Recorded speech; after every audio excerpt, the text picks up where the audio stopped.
na verdade, quem ajudou, quem ajuda é a população. São os municípios vizinhos, as pessoas vizinhas. O governo não faz nada.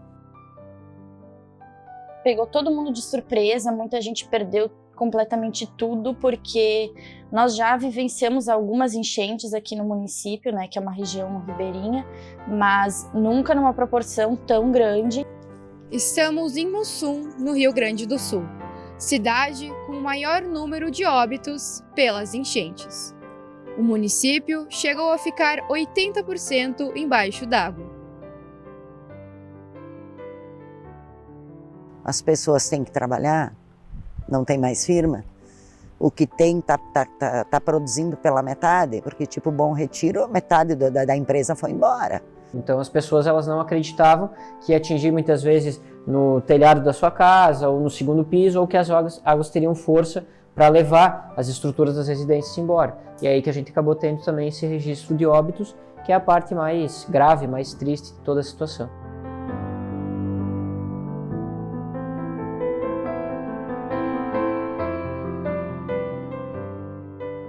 Recentemente, vivenciamos mais um desastre climático no Vale do Taquari. A enchente que assombrou e alagou partes das cidades de Mussum, Lajeado, Roca Salles e Venâncio Aires. Nessa reportagem, produzida pelas estudantes de jornalismo da Universidade de Santa Cruz do Sul, Júlia Brandenburg, Juliene Pereira, Letícia Rodenbusch e Manoele Miller, você vai conhecer histórias de pessoas que infelizmente foram atingidas, vidas que perderam suas moradias e bens materiais. Esta é uma reportagem que também retrata como as mudanças climáticas no Brasil podem afetar as pessoas e o papel que a humanidade ocupa nessa situação. Os principais fatores responsáveis pelas tragédias também são abordados no roteiro. A acadêmica em Engenharia Florestal Vitória Furtan conta ao público por meio de uma matéria feita pelo G1 aspectos interessantes sobre o consumismo e o meio ambiente, citando a importância de lembrarmos que nosso consumo gera resíduos que impactam diretamente no meio ambiente. O plástico que está nos produtos que compramos muitas vezes param nos oceanos e prejudicam a vida marinha. A roupa que compramos nas lojas de departamentos utiliza uma grande quantidade de água para a produção, consumindo de maneira exagerada e sem controle esse recurso de que tanto precisamos. Existem dois tipos de enchentes: as provocadas por causas naturais e as antrópicas. Causas naturais. Dependendo do curso da água e das condições meteorológicas e locais, o leito maior do rio perene é inundado, provocando as cheias em sua área. O período em que isso acontece varia de rio para rio, e quando não é muito comum, o leito do rio pode ocupar algumas casas, vilas e até cidades, que são surpreendidas pelas cheias naturais eventuais. Já as causas antrópicas diz respeito ao que nos aconteceu, causado tanto pela ausência de consciência por parte da população, quanto por sistemas ineficientes de coleta de lixo ou de distribuição de lixeiras pela cidade.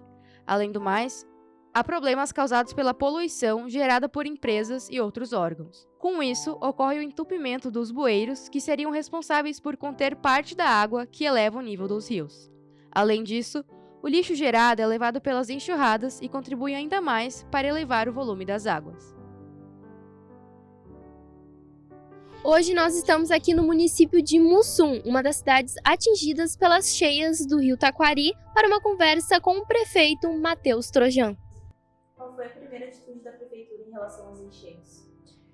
Bom, primeiramente a gente tinha organizado já um grupo de voluntários, um plano de trabalho, um plano de ação em caso de uma ocorrência de uma situação de enchente. Claro que por nós nunca termos lidado e não termos no nosso histórico uma enchente desse porte, foi algo também novo para todo mundo, inclusive para a população. Mas a gente tinha um grupo de voluntários, tinha caminhões já reservados de outros municípios também que nos vieram nos dar esse suporte, e isso acabou ajudando a atender um número maior de pessoas. Mas pela gravidade, pela rápida aceleração, pela elevação rápida das águas, isso acabou não sendo suficiente para salvar muitas das coisas que estavam sendo retiradas. E também a gente teve a situação dos óbitos, né, que infelizmente foi uma situação também de muitas vezes de descrença das pessoas, que poderia atingir algo dessa magnitude, desse tamanho. Então as pessoas elas não acreditavam que ia atingir muitas vezes no telhado da sua casa ou no segundo piso, ou que as águas teriam força para levar as estruturas das residências embora. E é aí que a gente acabou tendo também esse registro de óbitos, que é a parte mais grave, mais triste de toda a situação. Nessa enchente, nós tivemos em torno de 80% da nossa área territorial urbana atingida, então é um número bastante elevado, isso dá quase 4.000 pessoas que foram diretamente atingidas por essa situação e que acabaram tendo que de alguma forma se deslocar, pelo menos temporariamente. Não é o comum, não é o que as enchentes, que são chamadas enchentes ordinárias, que é aquelas que acontecem de tempos em tempos, geram, mas é algo que alerta porque acaba tornando a área inundável praticamente toda a área urbana da cidade. Então, esse remanejamento das famílias, ele acabou sendo uma necessidade, uma demanda bastante complexa, porque foi um número muito maior, e também pela impossibilidade de instalar essas famílias, essas pessoas, em lugares que geralmente eram instalados. Por exemplo, o ginásio de esportes, que sempre foi a referência do município para colocar as famílias. E essa vez o ginásio foi atingido em mais de 3 metros pelas águas. Então, esses locais também que eram as referências acabaram sendo atingidos e nos obrigando a pensar em outras estratégias. Bom, foram 2 grupos. Primeiro, os voluntários, né, pessoas que têm muitas vezes embarcações, caicos, enfim, estruturas desse tipo. E segundo, o trabalho do Corpo de Bombeiros, sejam bombeiros militares ou voluntários, né, essas agremiações, essas pessoas que acabaram vindo para cá e nos ajudando. A gente salienta também que mesmo esse trabalho acabou sendo muito difícil, porque mesmo com as embarcações a motor, em um determinado momento não foi mais possível acessar certos pontos da cidade, porque as águas elas estavam com muita força e acabou se tornando muito perigoso. E ainda a gente teve o agravante de ser de noite, né? Então não tinha iluminação, não se tinha noção nem mesmo dos obstáculos que se iria se encontrar, e isso acabou limitando esses resgates em muitos lugares. Durante a noite não, eles começaram a aparecer durante a manhã, já quando estava em situação de dia claro, porque também o estado tem uma limitação de helicópteros que têm estrutura para fazer resgates noturnos.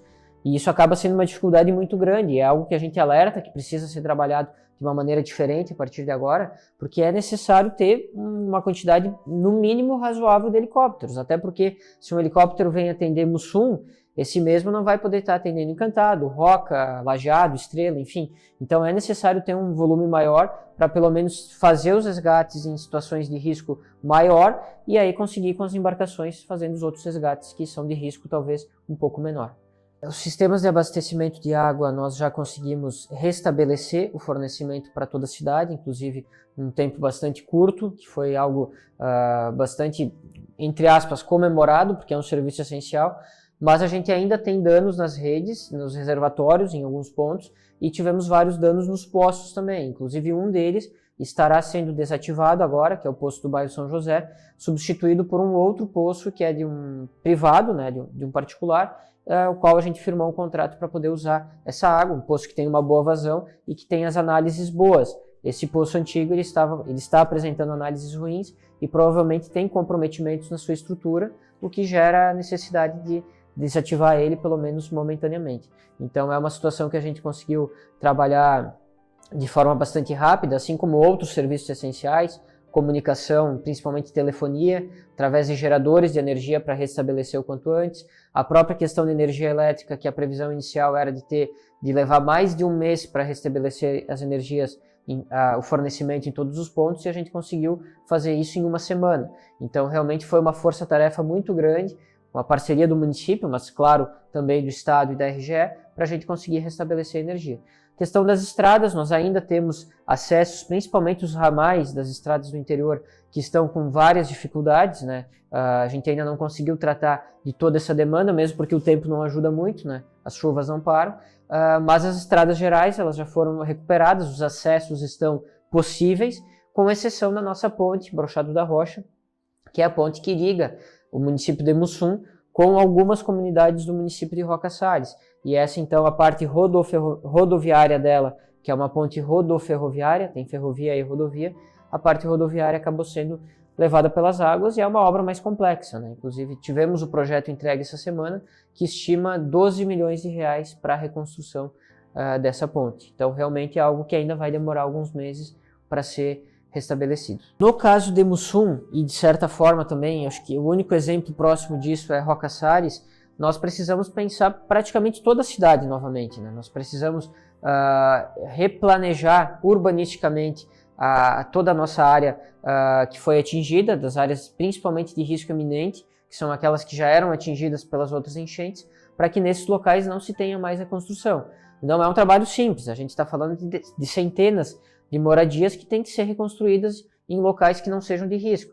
Então isso envolve a própria tradição dessas famílias, das suas áreas, das suas propriedades, né, que a gente precisa trabalhar em cima disso, como também envolve o recurso necessário e áreas de terra que possam receber essas novas construções. E aí a gente está falando de desapropriações, que também envolvem negociações, a gente está falando de muitos recursos financeiros e está falando de obras complexas, que não são feitas da noite para o dia. Então, realmente, é um trabalho bastante complexo, delicado, que a gente tem tentado dar a maior velocidade possível, mas que muitas coisas, infelizmente, demandam um tempo maior para serem executadas. Temos, num primeiro momento, utilizamos vários grupos de voluntários que vieram para cá, mas agora a gente estruturou redes que tenham realmente profissionais que vão ter um vínculo com o município por um tempo maior. A gente estima que por pelo menos um ano esse trabalho ele vai ter que ser estendido para depois seguir com a estrutura própria do município. Então, dentre esses trabalhos, tem grupos específicos de saúde mental, tem atendimentos individuais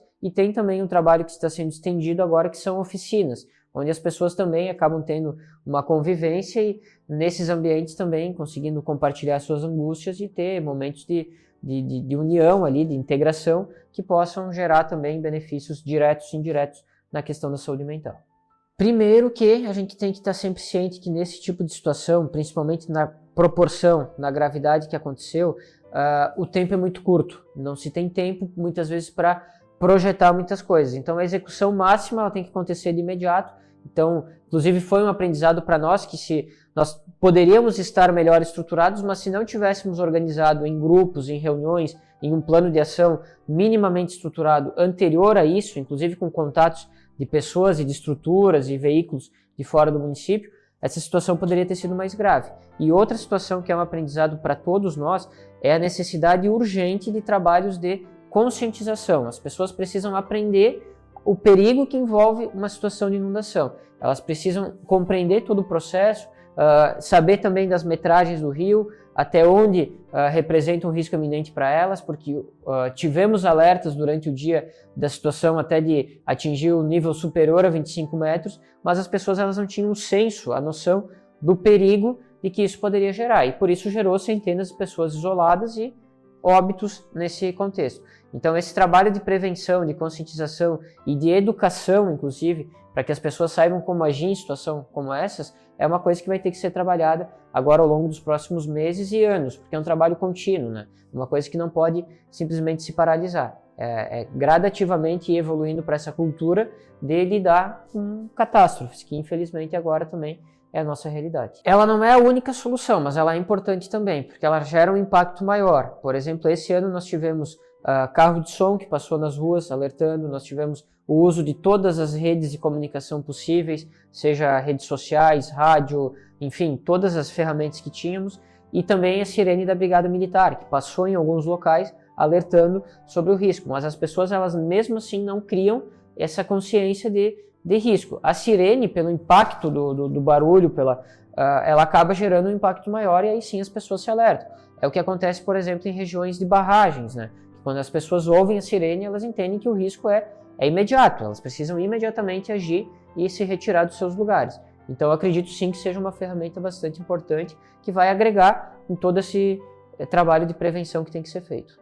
Maravilhosa, assim, algo até que nos impacta em falar, porque nós tivemos centenas de municípios nos ajudando, muitas vezes fisicamente mesmo, com mão de obra, para ir no meio do barro, para ajudar no trabalho braçal mesmo, mas também com estruturas, com maquinários, com caminhões, com veículos, enfim. Foi uma situação realmente muito bonita. Eu destaco principalmente aqui próximo, os municípios de Vespasiano Corrêa, Dois Lajados e São Valentim do Sul, que nos ajudaram inclusive com estruturas físicas para abrigar pessoas e materiais até que a gente pudesse ter a nossa própria estrutura minimamente restabelecida.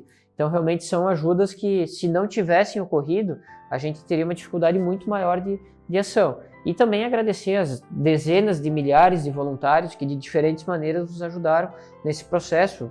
A cidade foi realmente, esse fato foi realmente um exemplo de solidariedade e do quanto ainda existe bondade no mundo, né? Porque realmente foram muitas pessoas se doando para ajudar nessa nossa situação. Então, nós tivemos 17 óbitos confirmados, nós temos ainda a situação de ter 3 pessoas desaparecidas, então essas muito provavelmente em situação de óbito também, então acaba sendo até uma tortura, porque é uma busca agoniante pelo corpo das vítimas, né, que ainda estão desaparecidos, mas as outras foram encontradas, algumas não aqui, teve uma situação encontrada inclusive em Colinas, né, uma distância bastante grande, porque é o efeito, né, da força das águas que acaba levando os corpos. Mas as outras foram encontradas por aqui, em meio a escombros, em meio a lodo, a entulho. Então são situações bastante dramáticas, desgastantes, porque essas famílias, no geral, elas, além de terem perdido tudo, toda a sua estrutura, muitas delas, ainda tiveram que lidar com a dor do luto, da perda das vidas. E essas que ainda não localizaram os familiares ainda não conseguiram fechar esse ciclo. Então, além de todo o sofrimento, ainda tem essa angústia de não conseguir fechar o ciclo do luto, que também é uma etapa que precisa ser superada. A minha primeira reação foi tentar ajudar quem precisava. Porque no bairro onde eu moro, foram embora várias casas e a gente se prontificou a ajudar, né?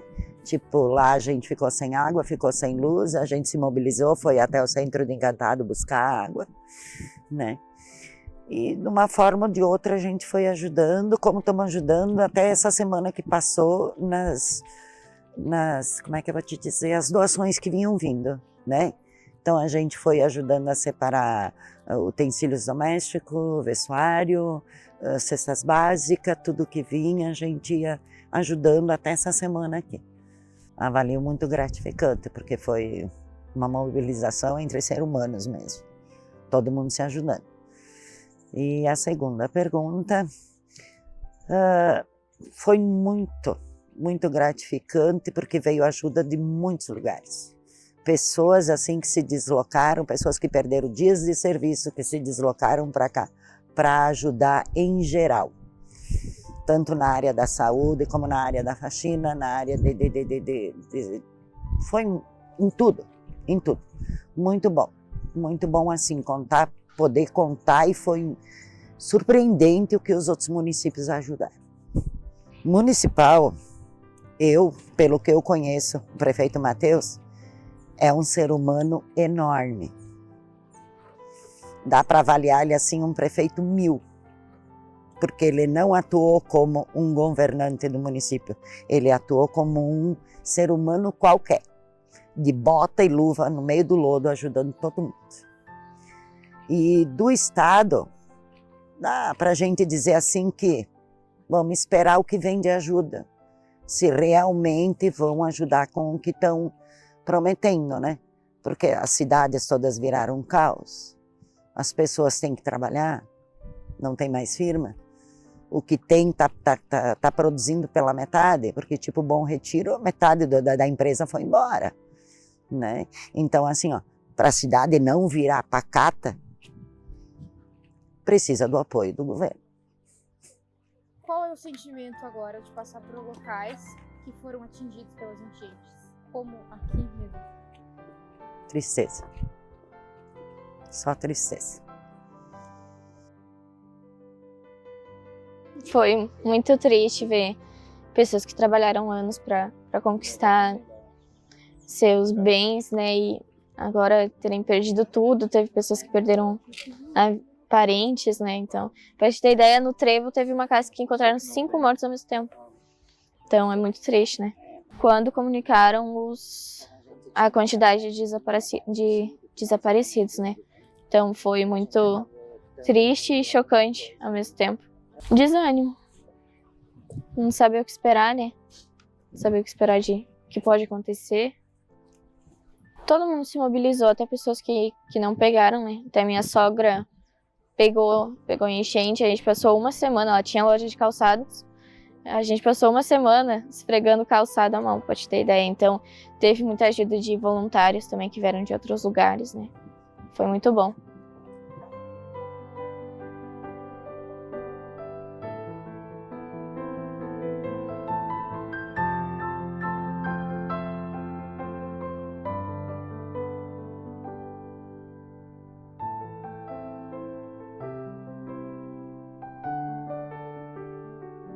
Olha, foi uma vivência realmente inexplicável, assim, algo que a gente nunca esperava passar.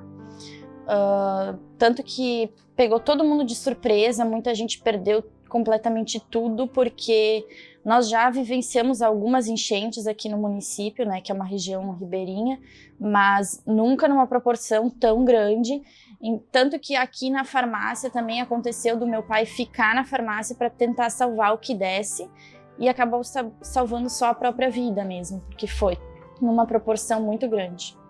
Então a gente presenciou uma enchente em 2020, que foi também uma das maiores da história, e na época nós tínhamos 2 lojas, então eu estava numa que é também do outro lado da cidade e o meu pai estava aqui.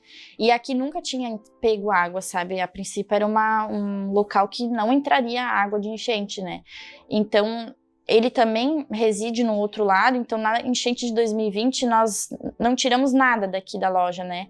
Então nós perdemos banco de dados, perdemos toda a mercadoria que estava mais por baixo, assim, que entrou uns 30 centímetros da outra vez. Então, quando deu esse alarme de enchente, que seria uma, né, enchente um pouco maior do que a última, meu pai sempre dizia: a próxima enchente que der, eu vou recolher minhas coisas em casa e vou para a farmácia, vou ficar lá e vou salvar o que der, vou erguer o que der, né? Essa era a intenção.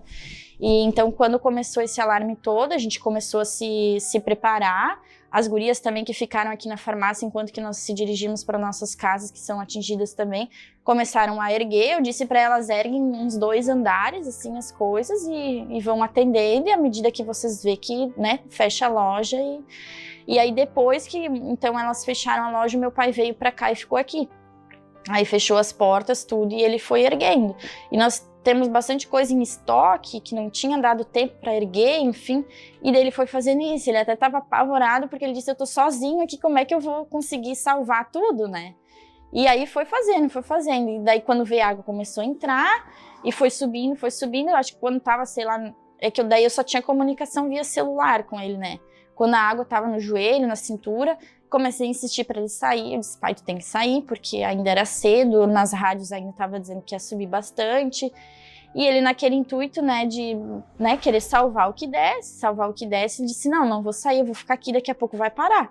Só que chegou num ponto que a correnteza na rua ficou muito grande e não tinha mais como ele sair, mesmo que ele quisesse, ele não tinha mais como sair. Aí nós tínhamos um buraco no gesso que tinha na sala desde que a gente comprou a sala. E esse buraco a gente sempre estava cobrando para o pessoal fechar, e esse buraco até então estava aberto. E hoje eu digo, né, tinha um propósito, porque foi ali que ele se salvou, porque a água subiu acima do gesso. E ele pegou então uma escadinha que tinha 2 ou 3 degraus, ele ficou na ponta dos pés nessa escada e com o cotovelo apoiado no gesso. Aí, como o gesso é sensível, né, ele não tinha como ele subir no gesso, né? Ali ele permaneceu 15 horas aí também, só o pescoço fora da água, acima do gesso, né?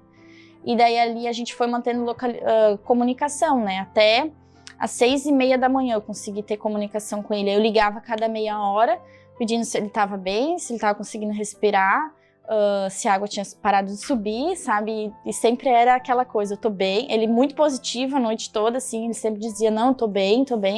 Tentei tudo que era tipo de contato, com várias pessoas para tentar salvar ele, com bombeiro, enfim, com quem desse, botamos no Instagram, no Face, para conseguir algum resgate, só que até esses que estavam salvando voluntariamente tentaram acesso aqui. Essa rua tinha muita correnteza, não tinha como eles virem.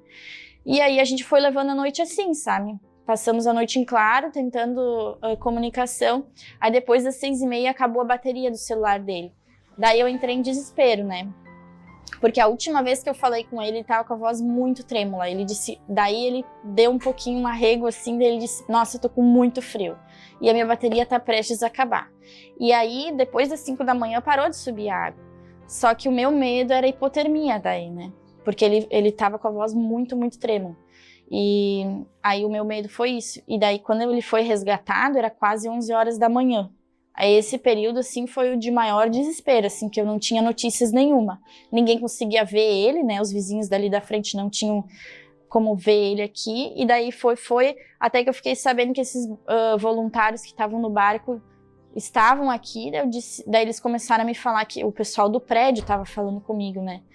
Aí eu dizia para eles, gritam para ver se ele pelo menos responde, para saber se ele tá vivo, né? E aí conseguiram gritar, ele respondeu, daí eu me aliviei que pelo menos vivo ele tava, né? Eu disse, não, agora vocês têm que dar um jeito de tirar ele dali de dentro, porque ele vai morrer de frio. E aí naquele momento, quando eles entraram e conseguiram tirar ele já tava em cima de uma prateleira, porque ele tinha caído da escada, já tava sem forças, né? E assim, baixou, o Caico mesmo nem entrou aqui na loja, né? Foi um outro barquinho mais estreito que eles entraram deitados no barco e conseguiram tirar o meu pai deitado em cima desse barco. Tinha baixado 1 metro, eu acho, do teto, assim. Mal e mal tinha uma passagem. E daí, quando me mandaram a foto dele vivo saindo, o pessoal tudo aplaudindo, nossa, foi um renascimento, assim, porque é inexplicável, assim, bateu várias vezes o desespero no sentido de será que meu pai vai sobreviver por essa, sabe? Porque bens materiais a gente sabia que ia perder tudo, né? Na proporção que tava a água, mas a vida a gente não tem como, né, retornar depois que... Sim. Então, na verdade, quem ajudou, quem ajuda é a população. São os municípios vizinhos, as pessoas vizinhas. O governo não faz nada, tanto que até hoje não tem nada. Se veio alimento, pode pegar, tem vídeos lá do prefeito de Chapecó, lá fazendo uma vaquinha, recolhendo, mandando caminhões para cá, é a população. Quem veio ajudar nas lojas foi pessoas... Seria até... Deixar alguém fora e citar seria até chato, porque veio gente de todo o estado. Para te dar um exemplo, domingo de tarde tinha 7 mulheres de Nova Araçá lavando coisas aqui na rua. Domingo de manhã tinha 10 mulheres de Serafina Coreia limpando a loja. Sábado de tarde tinha 3 homens mais fundo o dia inteiro mexendo nas latas, lavando. Então, gente de todo o estado. O exército, que fazem propaganda, que vem ajudar, a defesa civil foi achar os mortos, modo dizer. O exército vem aqui, eles não sujam nem o coturno. Se a gente não serve para nada, eles vão ali, eles fazem uma propaganda e botam na mídia que o exército está ajudando, que o exército não fazem nada. Nada. Tanto que até hoje não tem um financiamento para as empresas subsidiado, não tem... Os móveis que foi ganhado alguma coisa, foi a SIC que conseguiu através das lojas Renner, que mandou 3 caretas, veio até de Belém do Pará, principalmente lojas da Europa, né, para móveis. Mas é a comunidade, as pessoas que se ajudam. O governo esquece, o governo é só mídia, propaganda e marketing, não ajuda ninguém. Aqui deu como é que eu vou dizer, deu um grande número de mortes por não ter esse aviso, né? Que na verdade seria uma coisa tão fácil hoje em dia, tu tem tudo, tu sabe barragem por barragem, né, que quanto vai vir, tu não daria perado um palmo, né, 20 centímetros, né?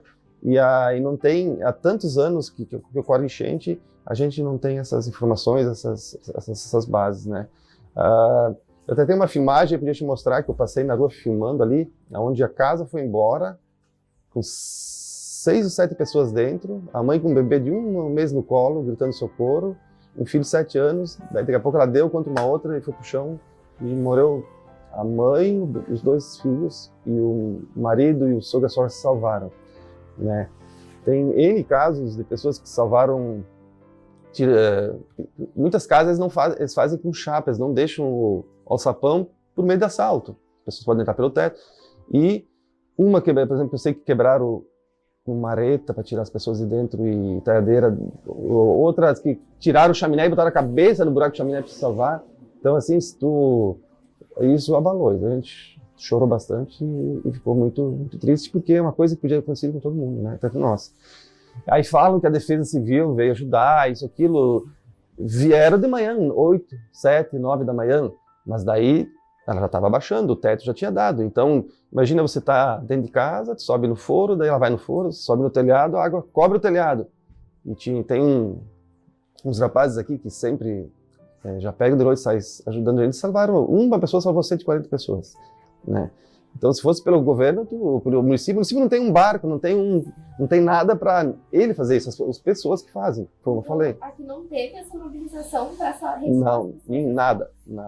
Só quem salvou foi voluntários com barcos próprios que salvaram, e já fizeram outros enchentes também. Não tem uma equipe de primeiros de salva-vidas, sei lá como é que chama, para fazer esse trabalho teria que ter botes, coletes, barcos potentes. Isso no município não tem isso. E nem a Defesa Civil veio no outro dia. Em cima que tem essa igreja aqui, tiraram uma meia dúzia de crianças de cima, que escaparam lá em cima com os pais. Se você conversar com as pessoas, você vai ter em N vídeos as pessoas sendo salvas por helicópteros, mas daí já a água estava no seu... Eu tenho ontem que eu vi um vídeo que aí na Beira-Rio, o guarda da Beira-Rio, às 9 da manhã, veio 3 vezes o helicóptero e ele salvou em cima do ar-condicionado do lado de fora. Ele fica na guarita e daí se encheu, ele foi no ar-condicionado de fora e ficou em cima do ar-condicionado. Imagina, ficou das meia-noite até as 9 da manhã em cima do ar-condicionado. E daí um ar-condicionado cedeu, daí ele conseguiu ir para o outro ar-condicionado do lado de fora. Daí assim, veio o helicóptero, não achava ele, ele estava embaixo do telhado, né, do ar-condicionado, até conseguiu tirar, entendeu? Mas daí a água já estava baixando, né? Porque se ela vai mais um pouco, tinha morrido, mesmo sendo do ar-condicionado.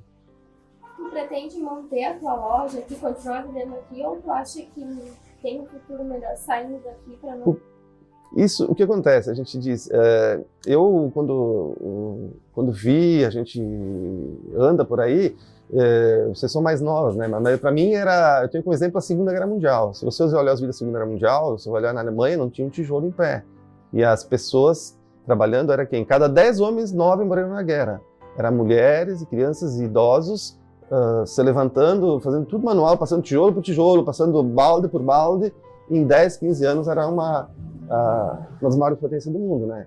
Então o pessoal que é daqui, e se vai ficar, vai ser erguer e vai voltar mais forte. Porque em momentos bons formam homens fracos, em momentos ruins formam homens fortes. Tem, sei lá, 500 famílias perderam a casa. Eles tinham que ter desapropriado uma área, já está cadastrando, está construindo para colocar essas pessoas, um prédio, sabe o que fosse. Depois tu cobra parceladamente, as empresas, um juro subsidiado. Só que a lei, isso é o mínimo, né? E eles teriam que estar pensando em fazer barreiras de concessões, dragar o rio, tirar os cascalhos, as ilhas, ou fazer barragens. As barragens, o que acontece? Eles fazem barragem para guardar água para produzir eletricidade. Mas podia pensar também em fazer barragens de contenção. Faz uma barragem, tá chovendo agora, vamos largar e vamos receber a próxima água. Daí tu vai conter. E pode ser usado para hidrelétrica também, né? Só que tudo aqui no Brasil nada funciona, né? Tu acha que essas enchentes, essas chuvas que estão acontecendo muito seguido agora, tem alguma causa específica? Isso se fala muito. Mas tudo, se você parar e pensar, já deu em 40. Já deu calor há tantos anos, então é um ciclo da natureza normal, né? Que a gente pega, claro que pode estar mudando um pouquinho, né? Mas tudo já aconteceu um dia, entendeu? Aqui, por exemplo, falam que o rio passa aqui, ali embaixo tem uma lagoa, né? Que cavocou tudo ali, era um arroio que passava e o rio, quando dava enchente, ele passava por aí, eles foram aterando, mas ele passava ali. Todo lugar, né, que é várzea, que é plano, era leidiria. Pode ser, se a enchente nunca deu, mas ela disse que deu em 40, ela pode ter dado a 100, a 200, a 500, a 1000 anos, já deu. Entendeu? Então isso é um ciclo da natureza. Aqui geralmente essas enchentes grandes dão a cada 10 anos. Agora deu em 2000 e 2023, então deu uma meia fora da curva ali. Mas deu em 90, eu morava no interior, deu 2 em 15 dias. Tinha uma balsa que atravessava, eles foram segurando a balsa na primeira, porque tu tem que ir subindo com a água, levando, depois quando a volta tu tem que ir voltando para não encalhar. Aí veio a segunda, choveu, eles estavam cansados, deixaram amarrada, quando foram lá, já a água estava passando por cima, foi embora a balsa atravessar o rio, do Encantado para Roca Salles. Mas sempre deu. Efeitos climáticos, poluição, mas sempre deu. Só que hoje em dia a gente tem informações. Uma vez na Bíblia diziam que terminou o mundo pelo dilúvio. O que era o mundo deles? O mundo deles que eles conheciam era a região lá. Para eles aquilo lá era o mundo. Ninguém sabia nem que existia América, que existia... Era o mundo deles, né? Mas foi uma grande enchente que deu.